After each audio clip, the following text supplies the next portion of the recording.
And so we get Noah, who we didn't talk about this. They have a brief conversation on what do you call those little day beds?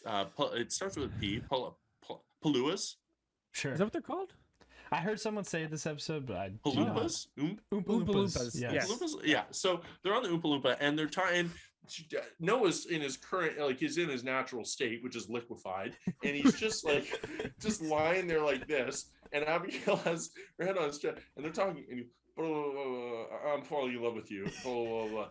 People forget. I'm not making a joke whatsoever. This girl's part, like she's deaf, right? So we should probably maybe like when you're telling her I'm falling in love with her, maybe let's try to make some eye contact. Yeah, I mean that's a pretty big step in your relationship.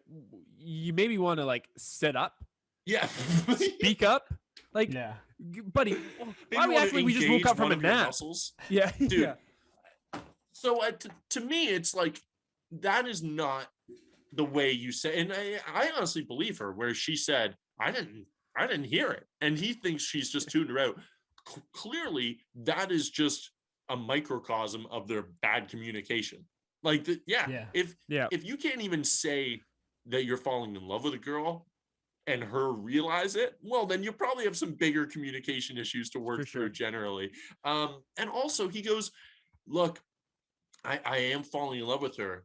Or I think he said, like, I am in love with her, whatever. I find that distinction so arbitrary. Like, telling someone you're falling in love with them is such a, like, weird... I'm falling in love. I'm not in love yet. I'm not there yet. It's such a weird, like, well, I never told you I was in love with you. Yeah. Like, so what are you trying to, like, hold on to this little, why is that the hill you got dying? But anyways, he says, I'm falling in love with you. And he goes, but I have this deeper feeling of intuition. Well, then you're not in love, dude. Because that's fine. That's good that your intuition is taking over. But if you're in love with someone, that should be the deepest emotion. It should be like, I'm really in love with someone, but my reasoning is a little stronger. Yeah, and you know how else I also know he wasn't really in love with her? It's because the next day, which is the day that he eventually breaks up, or ends up breaking up with her, when she's now ready to have that conversation, you're one day removed, right? 24 hours, man. 24 hours removed. And she's ready to have that conversation. She's about to tell you how she feels. And you can't reciprocate those feelings now, all of a sudden? Come on now. Yeah, it's over. Like, what do you mean? Ship sailed, apparently. Like, yeah, dude. You want is right there. You don't fall out like that. Yeah. And you want to know what I think happened, honestly. I think...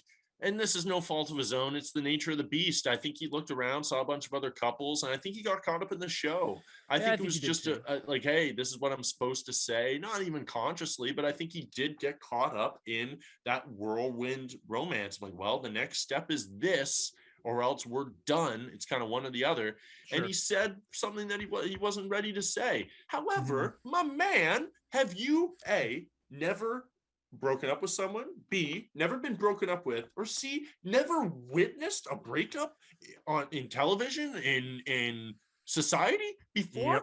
You're not supposed to tell the person 500 times that they're not your person. You can't say I'm in love with you and then can't tell them you're not my person. So, like, have some graciousness, and then dude. She calls him out and saying, like, and I get he's all wrapped up in like what he's saying. I get that.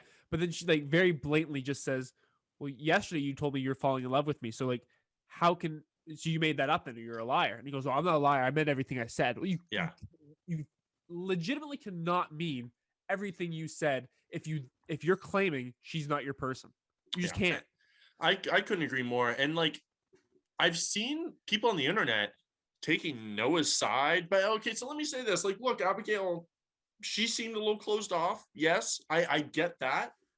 I'm looking at this particular situation in a bubble. I get there were other things. I get Abigail was closed off at times. She's not communicative. She does, in my opinion, get in her own way a lot of the time in relationships. Like, I think, again, with Matt, okay, he's got 30 women to juggle. Maybe you got to really push the relationship forward with communication. I think it was the same thing with Noah. It's like, okay, he's having a little bit of trouble.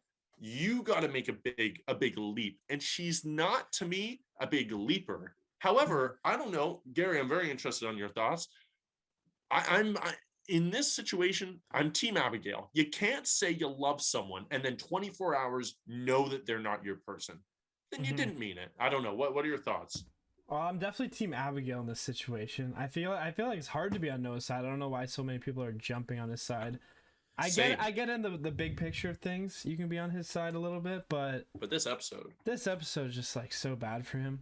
But yeah. I think they both got caught up in like they both seem like people that aren't trying to chase around like other relationships. Like when new people came down the stairs, they both had no interest the whole time. Really so they just kind of like they're like, well, we might as well just like hang out then, I guess, and we'll just ride out the show. And then I feel like it was inevitable, but I feel like Noah really fucked this one up, and he could have at least heard her out a little, like a little bit. Yeah. Like I just don't know where it came from, but hey, no, I totally agree. Honestly, better now than in an episode, I guess, right? Like it was gonna happen regardless, right? Absolutely.